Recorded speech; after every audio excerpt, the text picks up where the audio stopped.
বেশি দিস না, অল্প দে।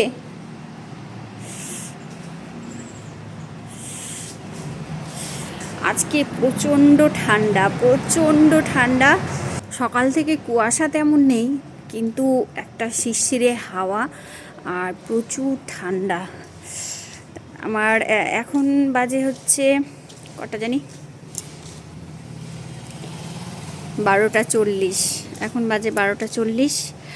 সকালে রান্নাবান্না একবার কমপ্লিট হয়েছে। সবাই স্কুলে গেল খেয়ে দে। এখন আবার দুপুরে রান্না শুরু হবে। আজকে যেহেতু আমিষ বার, তো মাছ আনা আছে, সেই মাছ রান্না করব। আর ছেলে এখনই স্নান করে এলো, স্কুল নেই, কালকের থেকে স্কুলে যাবে। তো ও পুজো দিচ্ছে, আমি এখানে উঠানে একটু দাঁড়ালাম।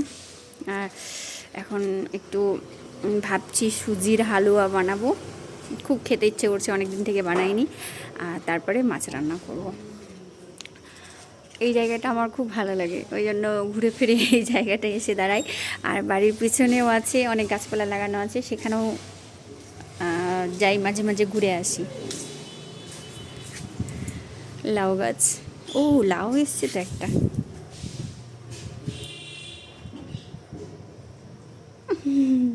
খুব সুন্দর।